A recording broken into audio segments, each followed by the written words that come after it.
Abra sua Bíblia aí no livro de Hebreus, capítulo de número 9. Livro de Hebreus, capítulo número 9. Nós vamos falar sobre alguns resultados da morte de Cristo. É sobre esse tema que eu quero falar com você hoje. Os resultados da morte de Cristo. O que a morte de Cristo promoveu, o que a morte de Cristo promove para nós, para o ser humano como um todo. Todos localizou? Se você puder ficar em pé para nós lermos o texto sagrado.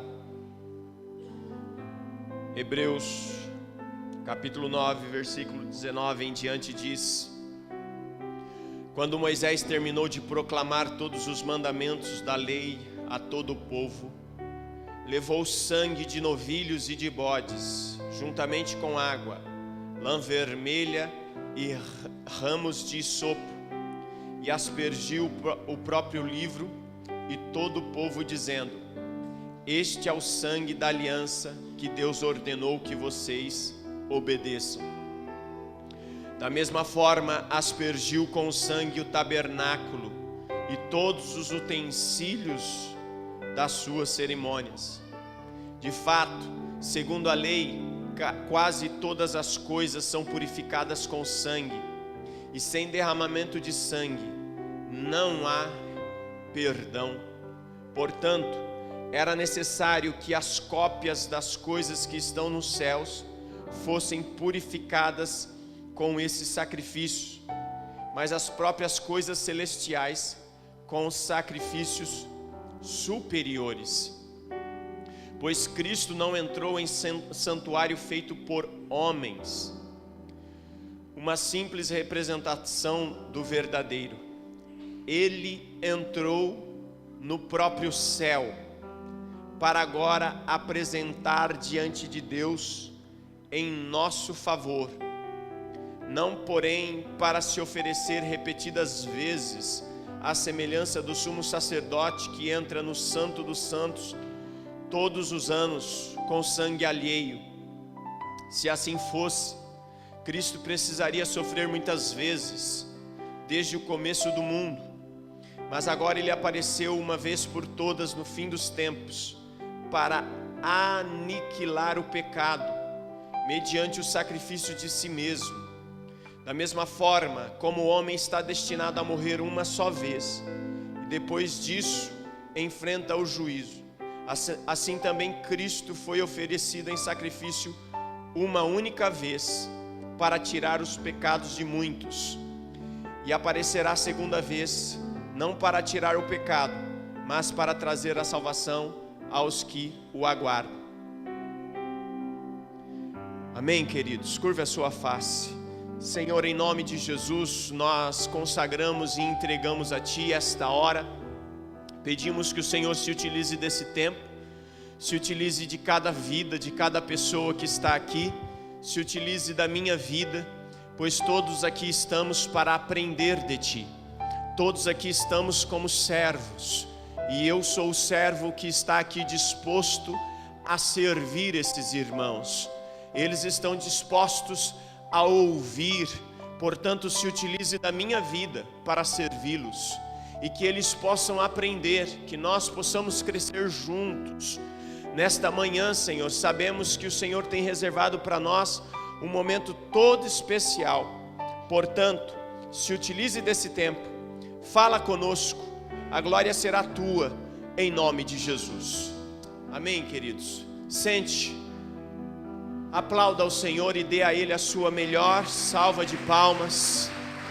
A Ele seja a honra, a Ele a glória. Quando você aplaude, você glorifica, você diz glória ao seu nome.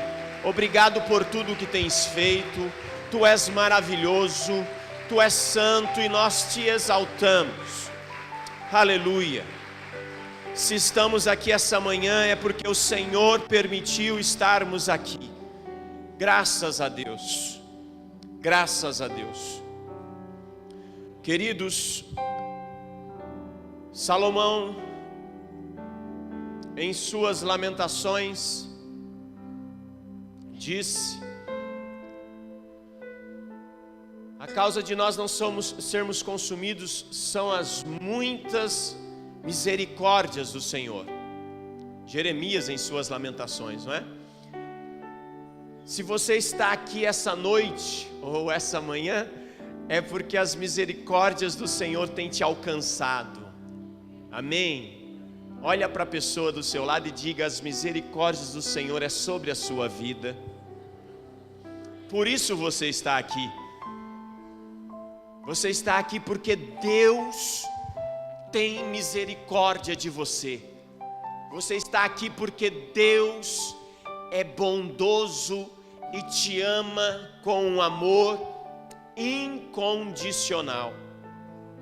A maior prova desse amor foi e é expresso no sacrifício da cruz do Calvário. O sacrifício da cruz é o dia da expiação, em que o sacrifício perfeito foi feito. O texto em que lemos fala um pouco do sacerdócio aqui, sacerdócio humano, mas também fala sobre o sacerdócio que entrou no Santo do Santo.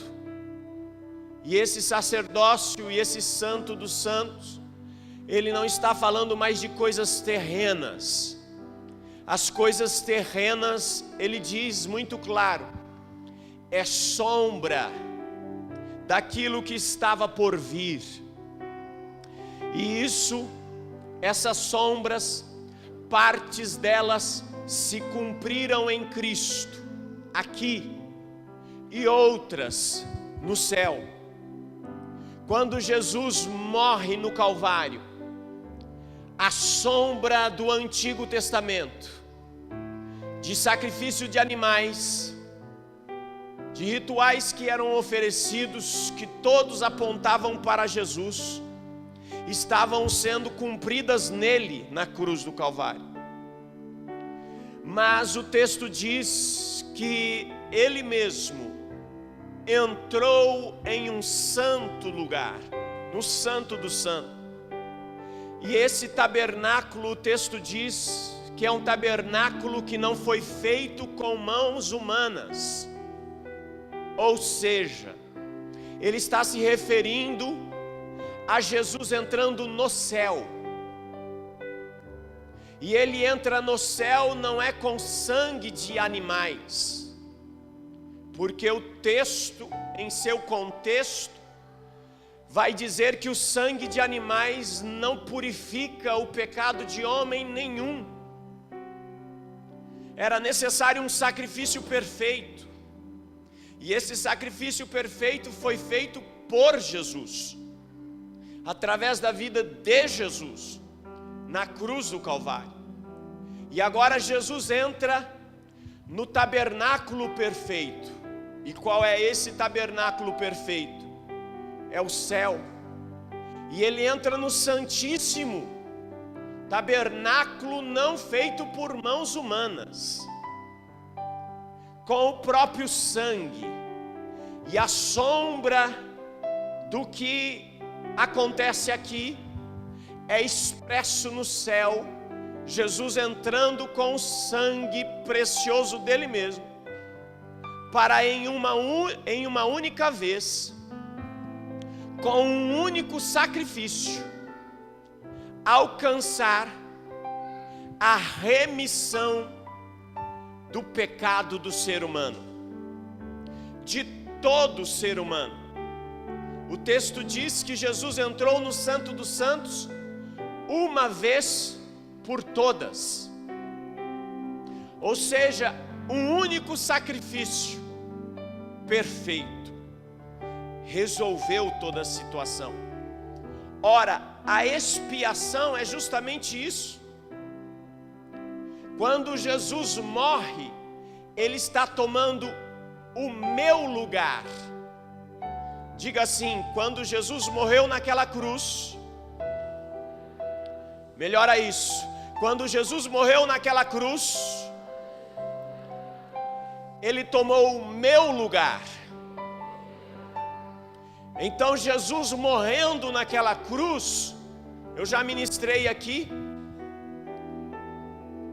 e ensinei a vocês há algum tempo atrás que alguém olha para a cruz e sente pena de Jesus. Alguém olha para a cruz e acha que quem é digno de pena é Jesus. Queridos, Jesus não é digno de pena. O que é isso, pastor? Não, Jesus não é digno de pena, uma vez que Jesus veio para morrer na cruz. Como eu vou ter pena de alguém que veio e o que ele fez na cruz, ele estava cumprindo a missão dele? Sabe quem é digno de pena? Eu e você. Porque se Jesus não tivesse morrido na cruz, você e eu não tínhamos possibilidades de salvação. Você só tem possibilidade de salvação porque Jesus morreu em seu lugar. Compreende isso, sim ou não? Quando Jesus está morrendo na cruz, o sacrifício dele não é por ele mesmo, uma vez que o texto bíblico vai dizer que ele não tem pecado. Aleluia. É um justo morrendo por injustos. É um santo morrendo por ímpios. Quando Jesus morreu naquela cruz, Jesus morreu em meu lugar. Jesus tomou os meus pecados. Quando ele exclama dizendo: Pai, por que me abandonastes? É porque quando Deus olha para o seu filho imaculado, mas agora maculado, mas ele não está maculado pelos pecados dele, ele está maculado pelos meus pecados. Ele levou sobre si as minhas dores. Isto é expiação. Ele levou sobre si as minhas enfermidades. Repita para você mesmo essas palavras. Jesus levou sobre si as minhas dores. Jesus levou sobre si as minhas enfermidades. Por seu castigo, eu sou sarado. Jesus tomou sobre si a morte que era para mim. Jesus morrendo naquela cruz, fez aquilo por amor a mim. Oxalá você e eu, pecador, possamos tomar conhecimento, mas não apenas conhecimento,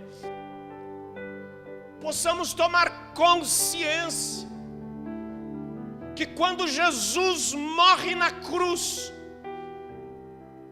Ele morre por mim,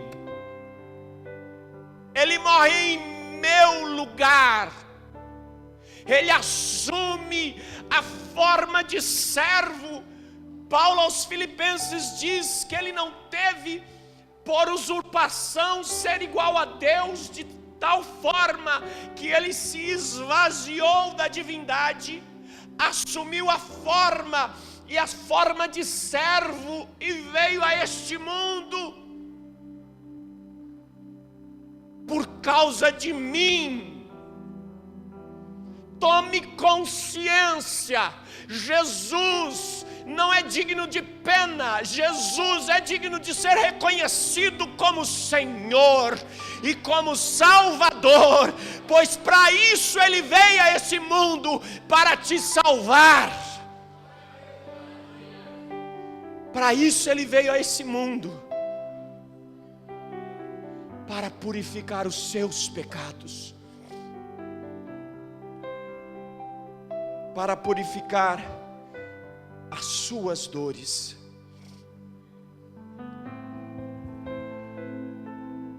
Se você manter a sua Bíblia aberta em Hebreus, nós vamos dar uma olhada em alguns versículos aí. No capítulo 9 e o versículo de número 22.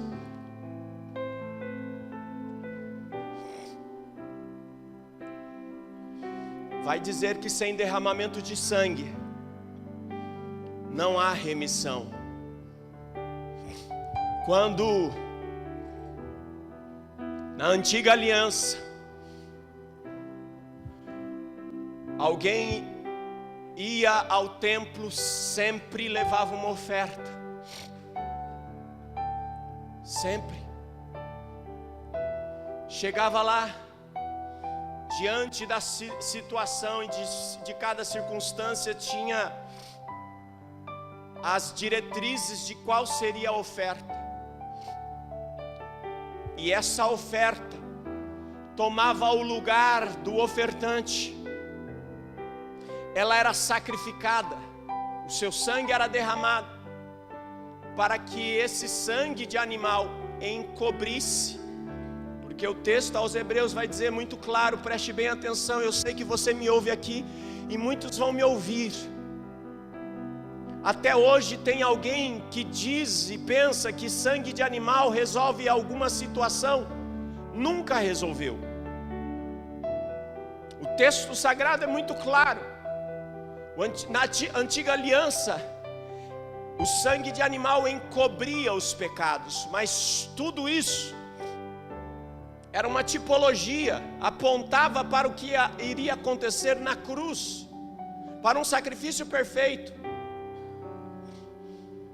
E aquele sangue era imolado, aquele animal era imolado, o sangue derramado, e era aspergido, para que aquela pessoa tivesse a sua culpa encoberta. E aqui o escritor aos Hebreus vai dizer que é necessário derramamento de sangue. Porque Jesus teve que morrer? Porque o seu sangue teve que ser derramado? Porque sem derramamento de sangue não há remissão de pecados. Mas entenda, sangue de animal algum resolve o pecado do homem.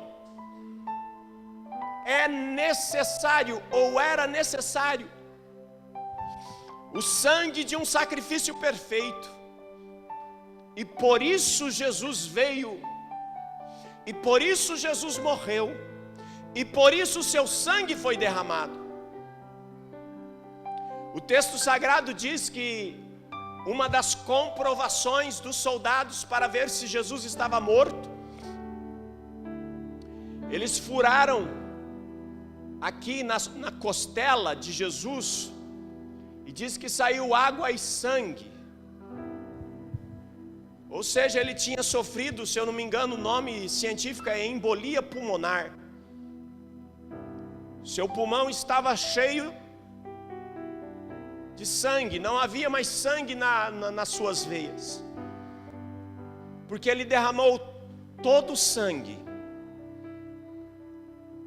para que você fosse limpo dos seus pecados.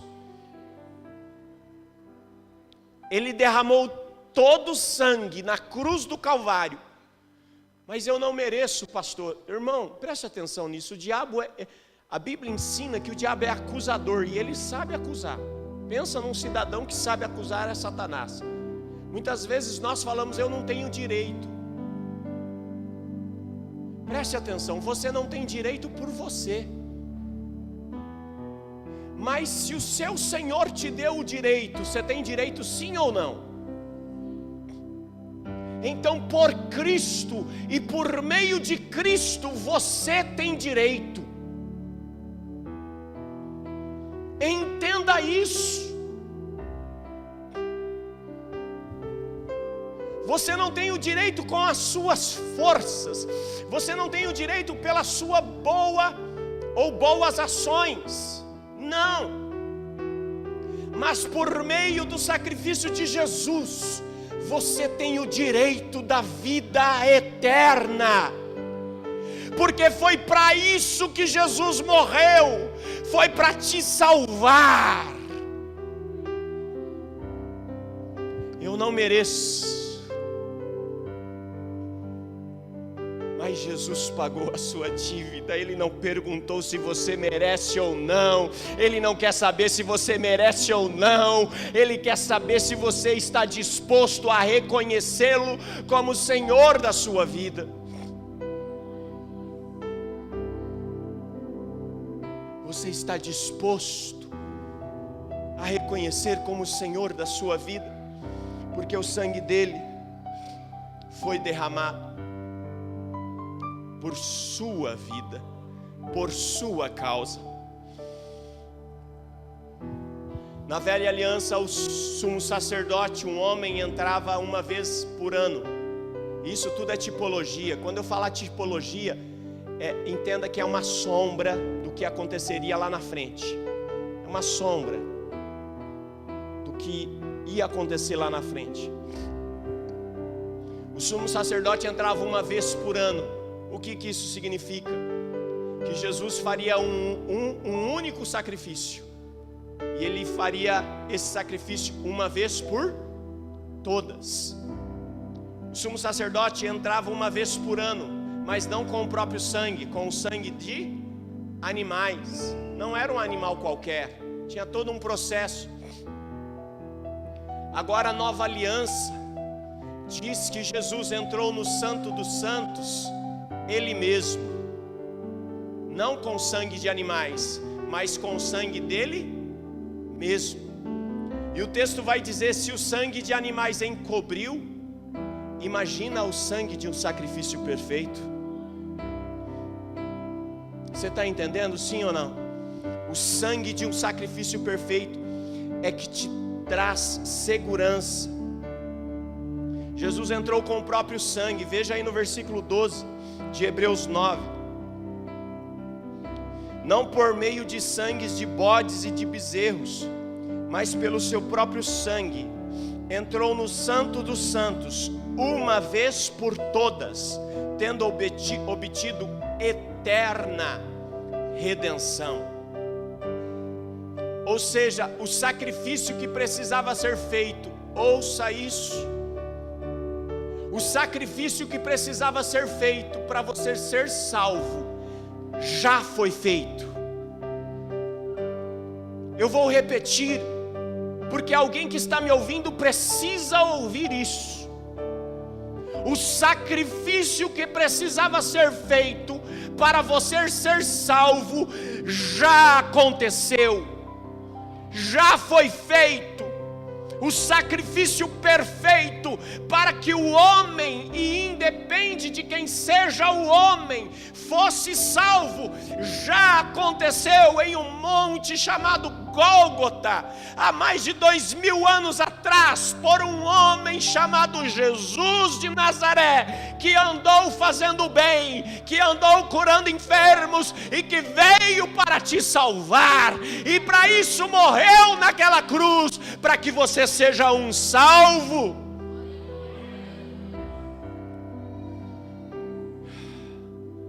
Diga para o seu vizinho aí: o sacrifício já foi feito.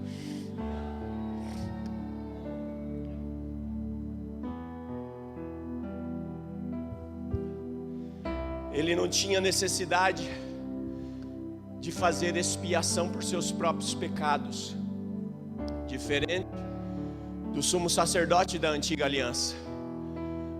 O sumo sacerdote da antiga aliança primeiro oferecia sacrifícios por ele mesmo, porque para ele entrar no Santo dos Santos, tinha todo um processo, tinha as vestes corretas, e para a segurança, era amarrado uma corda nele, e ele tinha sinetes, e ele precisava ter esses sinetes, porque à medida que ele se mexia dentro do Santíssimo Lugar, deixa eu só te explicar o que eu tô, talvez alguém não entenda isso, biblicamente dizendo.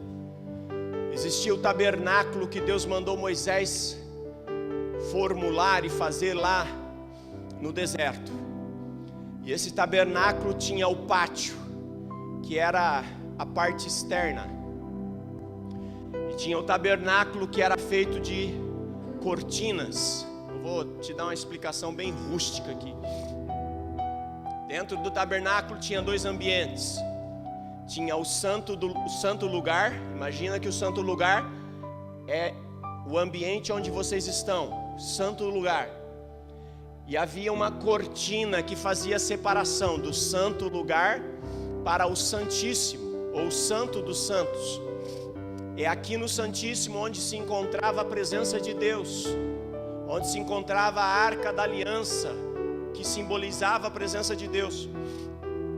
Para entrar nesse lugar, no Santíssimo Lugar, o sacerdote entrava uma vez por ano, e só o sumo sacerdote podia entrar aqui, ninguém mais. E para ele entrar aqui no Santíssimo Lugar, tinha todo um processo, porque se ele não fizesse esse processo corretamente, fogo de Deus o consumia, ele morria aqui. E aí então é o propósito da corda, porque se ele morresse aqui, ninguém podia entrar. O pessoal de fora precisava arrastá-lo para fora, porque aqui é onde está a presença de Deus, e só o sumo sacerdote podia entrar uma vez no ano. E para ele entrar aqui, ele precisava estar puro. Por isso, ele tinha que fazer sacrifício primeiro por ele. Primeiro ele sacrificava animais por ele mesmo, para depois então ele entrar aqui. Por que ele entrava aqui? Ele entrava aqui para pedir o perdão do pecado da nação. Aqui ele fazia a propiciação do sangue por todas as pessoas da nação, todo o povo de Deus. Mas o texto sagrado em Hebreus capítulo 7, dê uma olhada comigo aí. Hebreus capítulo de número 7, versículo de número 22 em diante. Jesus tornou-se por isso mesmo a garantia de uma aliança superior, de uma nova aliança. Ora, daqueles sacerdotes tem havido muitos, porque a morte os impede de continuar em seu ofício. O que ele está dizendo? Que o sacerdócio era, digamos, rotativo, porque o sacerdote tinha limite de vida, morria. Veja a continuação, 25. Portanto, ele é capaz, aqui 24, mas visto que vive para sempre, Jesus tem um sacerdócio permanente. Jesus é sacerdote eterno. Portanto, ele é capaz de salvar definitivamente aqueles que, por meio dele, aproximam-se de Deus, pois vive sempre para interceder por eles. É de um sumo sacerdote como este que precisávamos, santo, inculpável, puro, separado dos pecados, exaltado acima dos céus. Ao contrário dos outros sumos sacerdotes, ele não tem necessidade de oferecer sacrifícios dia após dia, primeiro por seus próprios pecados e depois pelos pecados do povo. Ele fez isso de uma vez por todas, quando a si mesmo se ofereceu. Ele está fazendo comparações aqui. O sacerdócio antigo era um sacerdócio com deficiências, digamos assim. Este novo sacerdote é santo, é puro, é um sacerdote eterno. Coloca isso na sua cabeça, por favor. Por favor. O sacerdócio de Jesus é um sacerdócio contínuo. independe do dia, independe da hora, independe da situação. Você pode recorrer ao sumo sacerdote e pedir socorro. Você pode recorrer ao sumo sacerdote e clamar por ajuda. Você pode recorrer ao sumo sacerdote que compadece de você, que compadece das suas chagas. Por isso ele morreu, porque ele tem compaixão de você. A expiação desse sacerdócio, queridos, nos reconciliou com Deus. Ela tem efeito tanto aqui na terra como no céu. Veja, o sacerdócio da velha aliança encobria, mas não resolvia o problema. O sacerdócio da nova aliança, Cristo, não veio para encobrir, veio para resolver o problema. Abra a sua Bíblia na carta do apóstolo Paulo aos Colossenses, capítulo 1. Paulo aos Colossenses, capítulo de número 1, versículo de número 20.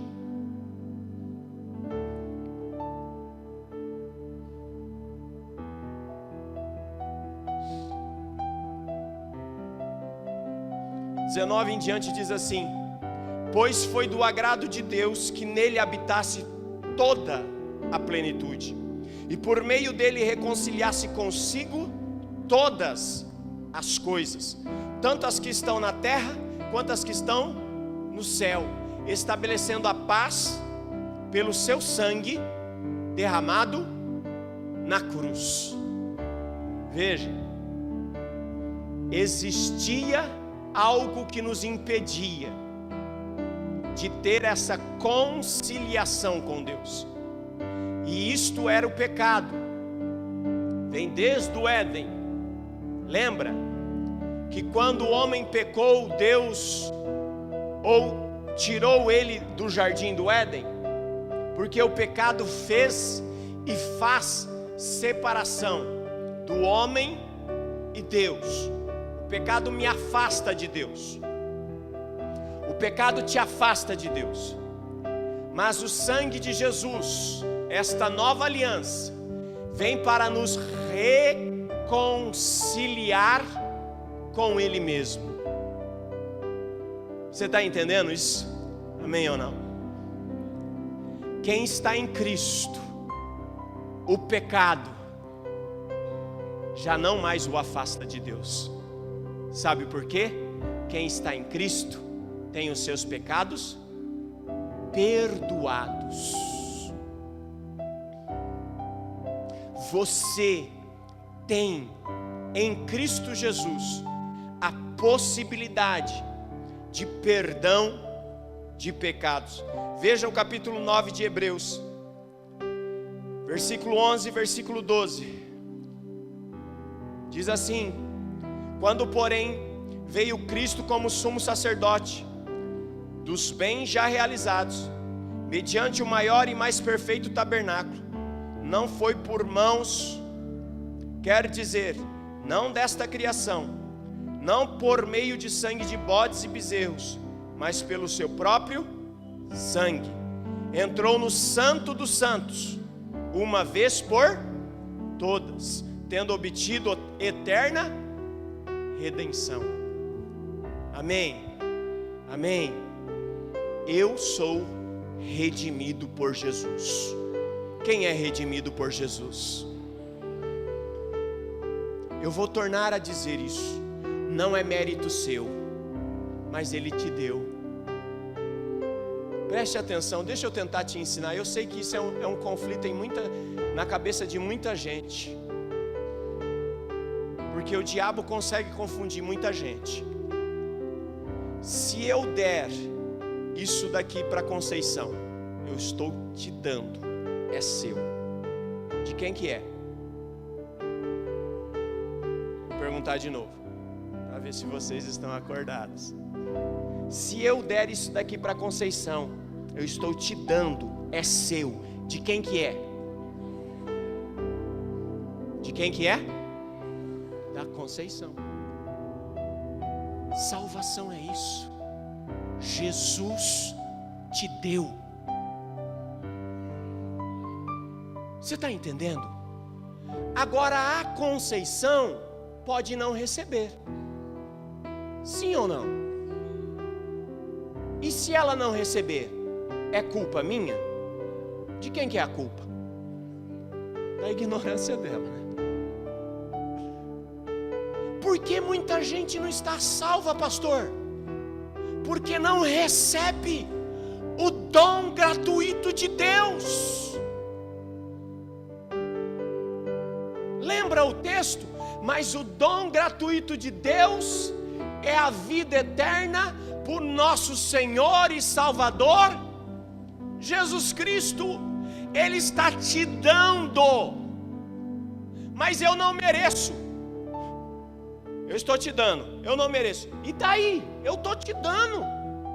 Ah, mas deixa de ser. Receba, né? Deixa de ser tapado. Pelo amor de Deus, Ele está te dando a salvação. A salvação é Jesus e está em Jesus. Para isso você tem que receber a... Vocês estão comigo? Ele está te dando a salvação. A salvação é Jesus. Para isso você tem que receber a... que é... Se você quer ser salvo, você precisa receber quem? Jesus. E tem algum preço para receber Jesus? Porque é de graça. Você está entendendo, sim ou não?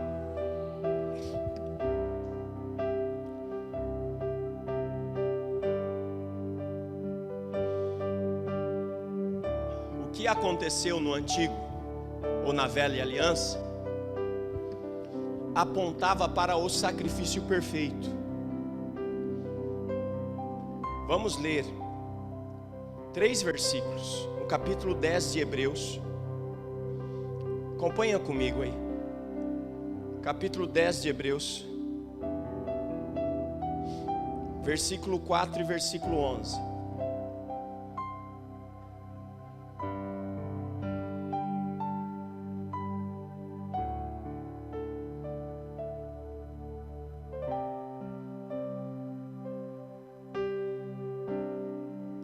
Capítulo 10 de Hebreus,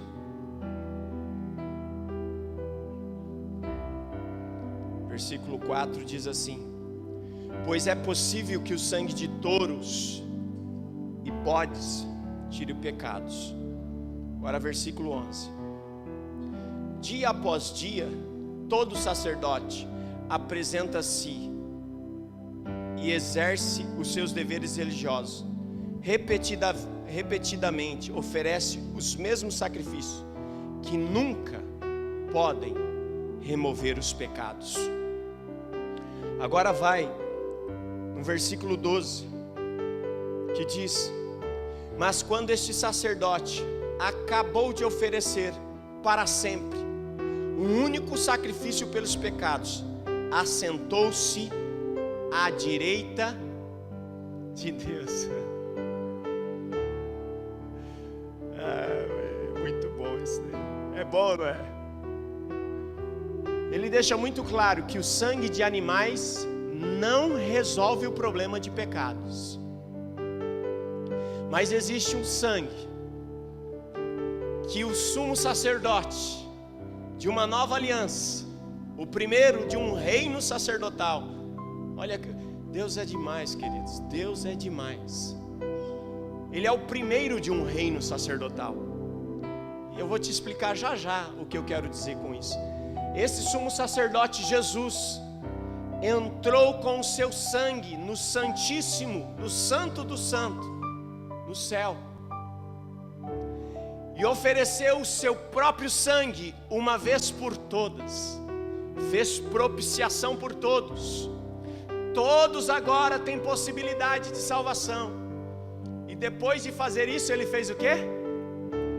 Ele sentou do lado direito de Deus. E o que é mais bacana ainda, é que no contexto vai dizer que ele intercede por... Irmãos, coisa boa, né? Na terra nós temos um intercessor. Quem que é? Espírito Santo. A Bíblia diz que nós não sabemos como devemos orar, mas ele geme, né, por nós. Ele intercede por nós. Nosso intercessor é o Espírito Santo, aqui na terra. E lá no céu a Bíblia diz que nós temos um outro intercessor. Esses são os intercessores que a Bíblia ensina. Alguém por aí diz outras coisas, mas o que a Bíblia ensina é isso. No céu, qual que é o nosso outro intercessor? Jesus. Veja, a Bíblia diz que um justo morreu por ímpios. Ele morreu por nós, sendo nós ainda seus inimigos. E o texto diz: não nos dará porventura com ele todas as coisas, se ele não poupou nem a vida do seu próprio filho em função de nós.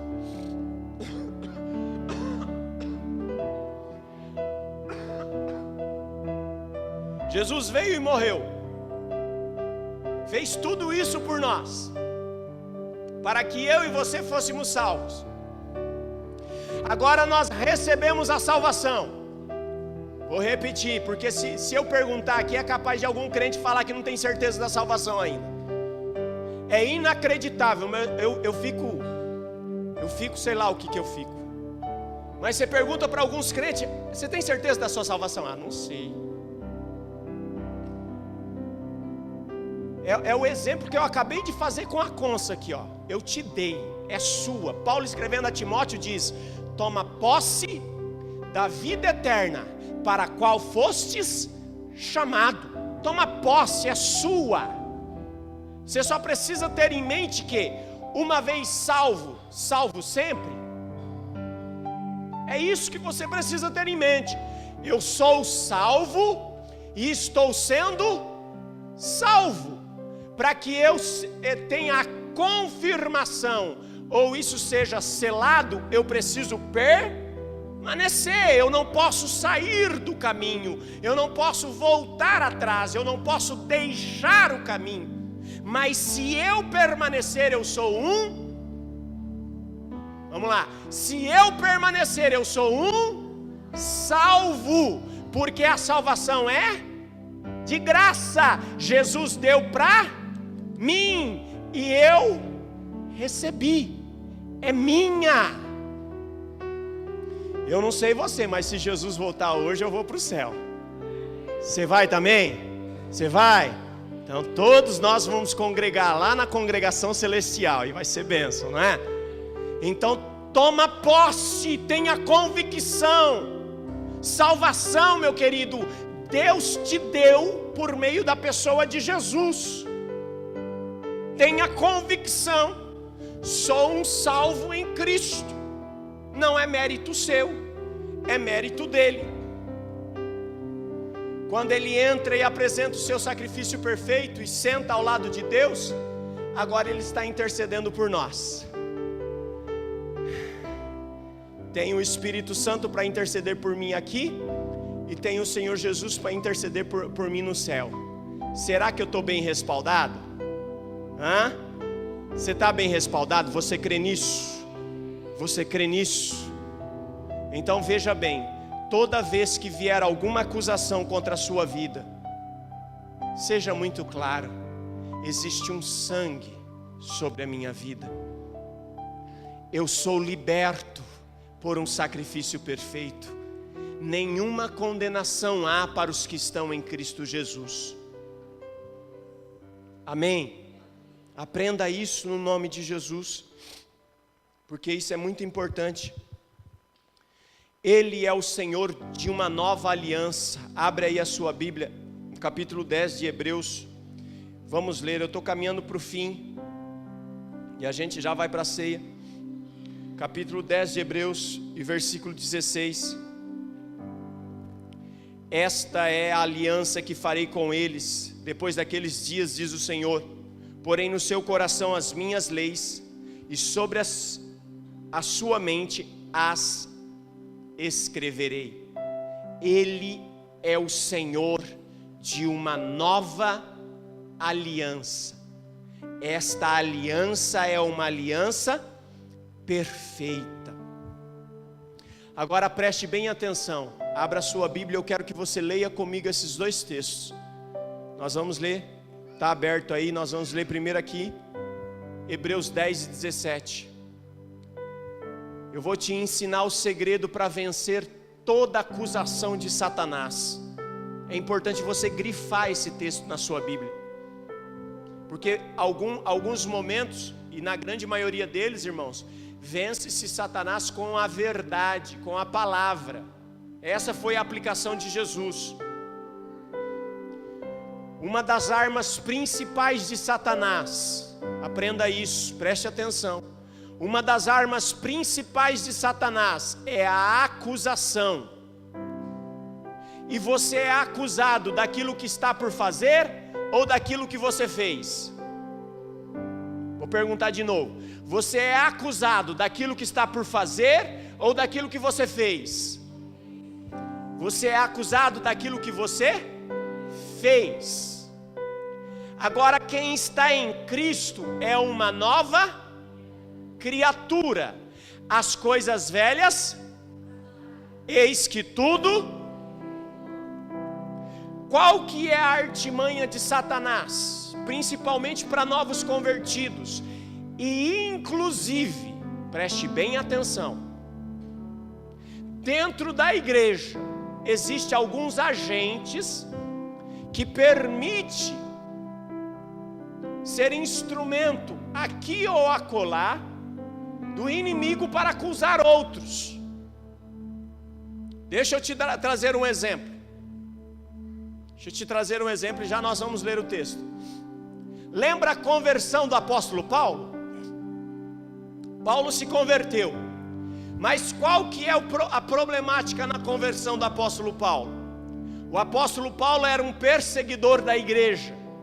Quando ele se converte, os irmãos ficam com a pulga atrás da orelha. Por quê? Porque Paulo caçava a igreja para matar. E aí existe um burburinho entre a igreja. Será que esse cidadão se converteu mesmo? E se nós abrir a porta da igreja, esse cidadão vem aqui e mata todo mundo aqui? Por quê? Porque até então Paulo é um perseguidor da igreja. Aí entra em cena um homem chamado Barnabé.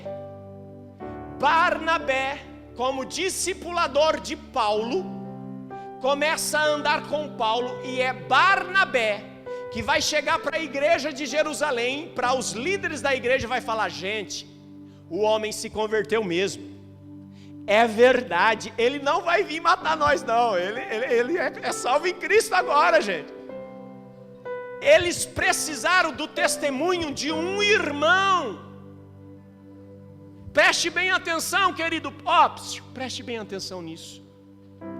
Quantas pessoas chegam e vão continuar chegando do mundo, cheias de defeito, cheias de pecado, cheias de erro,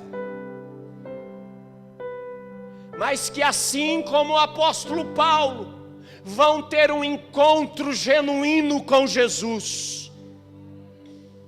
E quando o homem tem um encontro genuíno com Jesus, sabe o que acontece? Ele se converte.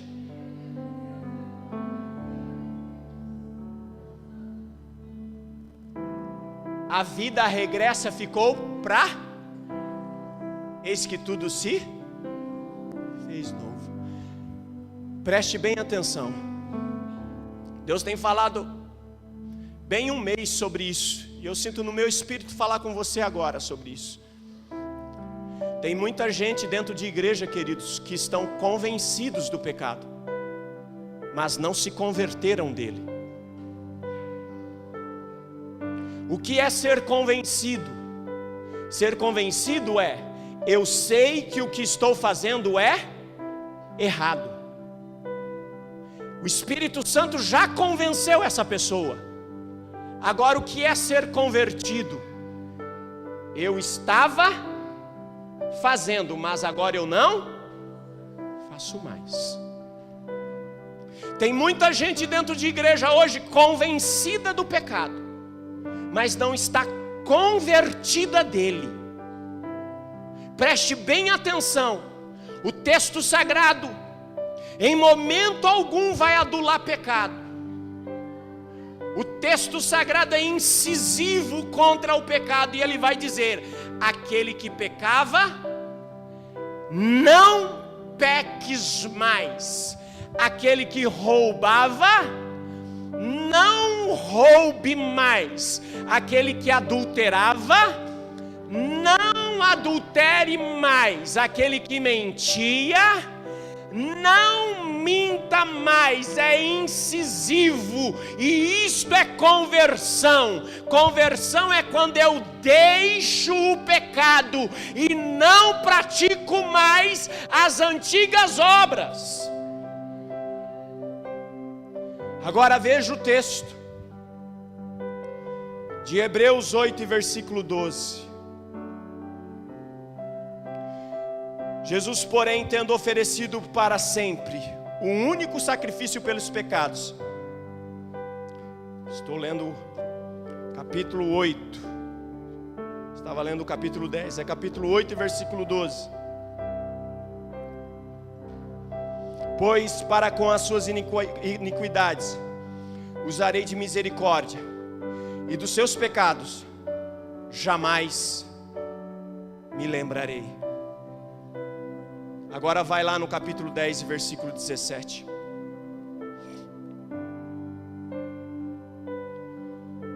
Hebreus 10, versículo 17.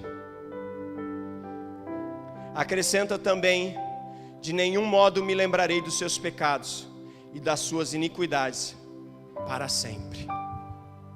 Sabe o que Deus está te dizendo para mim e para você? Todo pecador que chega diante da cruz e arrependido, confessa os seus pecados e os deixa, Deus não se lembra mais. Preste bem atenção. Preste bem atenção. Olhe bem para mim aqui.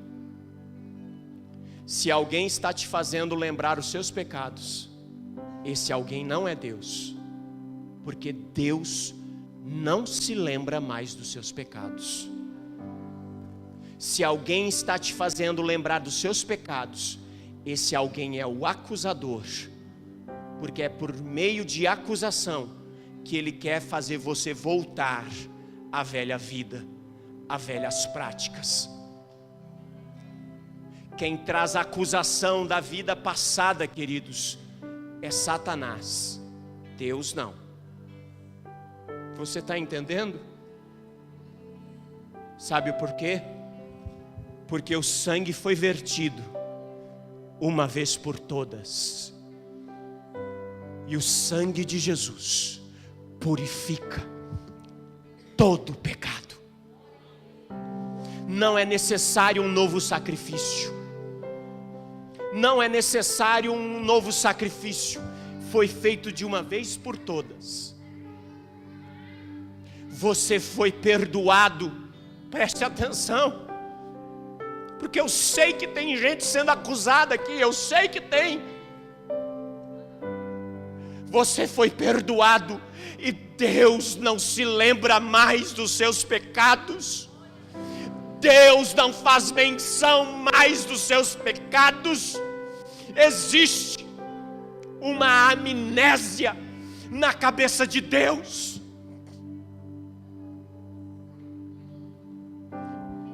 Diz o Senhor Deus através da vida do profeta Jeremias: eu pego os seus pecados e jogo eles no mar do esquecimento. Ei, você que me ouve, Deus não se lembra mais dos seus pecados. Deus não se lembra mais das suas iniquidades. Uma vez que você recebeu a Jesus como Senhor da sua vida, você está purificado. O sangue dele derramado é suficiente para purificar os seus pecados. Não deixa Satanás te induzir com mentiras. Ei, crente, você que me ouve, não deixa Satanás te conduzir a um nível de acusação a outras pessoas. Mas no passado ele era assim. Mas no passado ela era assim. Pois é. Que você possa ser o Barnabé na vida de Paulo. Amém ou não? Que você possa ser o Barnabé na vida de Paulo, a pegar homens e dizer: gente, ele se converteu mesmo, gente, é verdade. É verdade, o sangue de Jesus alcançou essa vida, gente, é verdade. E aqueles que Satanás está dizendo: não, ele fez isso, ele perseguiu a igreja, ele matou, ele roubou, e ele fez tantas coisas. Jesus levanta e coloca como príncipe de pregadores. Jesus levanta e coloca como profeta para nações. Jesus levanta e coloca como um atalaia a levar o evangelho aonde poucos chegaram. Porque a minha Bíblia ainda diz que Deus escolhe as coisas loucas desse mundo para confundir as sábias. Deus pega as coisas que não são e fazem ser. Fique de pé, por favor.